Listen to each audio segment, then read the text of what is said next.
پیشاب کریں احتیاط کریں, چھینٹیں نہ لگیں, پانی ڈالیں اور پتلی گلی سے نکل لیں. ہاں پیشاب فوراً نہ اٹھیں کیونکہ قطرات نکل رہے ہوتے ہیں, تو تھوڑا سا اطمینان ہو جائے, قطرہ نکلنا بند ہو گیا ہوگا تو بس چلے جائیں. یہ ایسی چیزیں اس میں اگر آپ پڑ گئے تو پھر قیامت آ جائے گی, آپ کو کبھی بھی سکون حاصل نہیں ہوگا اور ایسا پاگل ہو جائیں گے آپ.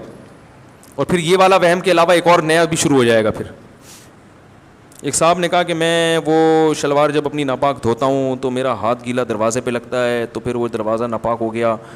پھر جس لوگ بھی اس دروازے پکڑ رہے ہیں ان کے سب کے ہاتھ ناپاک ہو گئے, پھر وہ انہی ہاتھوں سے کپ پکڑتے ہیں تو کپ ناپاک ہو گیا, اور پھر جب کپ ناپاک ہو گیا تو پھر پلیٹیں اور چمچے بھی ناپاک ہو گئے, پھر بیگم انہی ہاتھوں سے پلیٹ دھوتی ہے تو وہ جب دھوتی ہے تو وہ اس میں لگ کے وہ ناپاک ہو گئے. میں نے کہا بھائی جان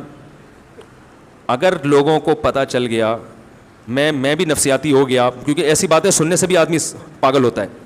تو میں نے کہا ایسی باتیں سن کے مجھے عجیب سا کچھ ہو رہا ہے,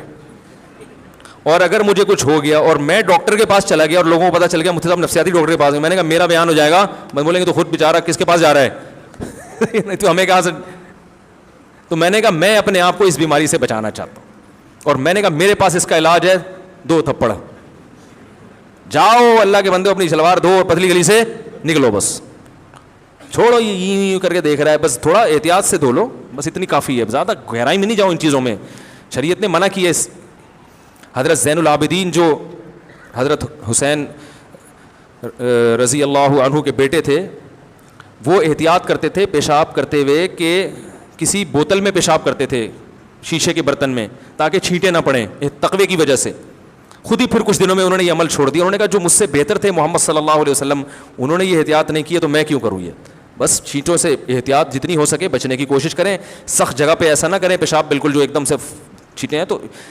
فقہاء نے لکھا ہے کہ تھوڑی بہت اگر بالفرض باریک سی چھینٹیں پڑ جائیں گی تو وہ کیا ہیں, معاف ہیں, وہ جو میں نے ابھی اتنی ڈیٹیل سے اس کے دلائل سے بات کی ہے.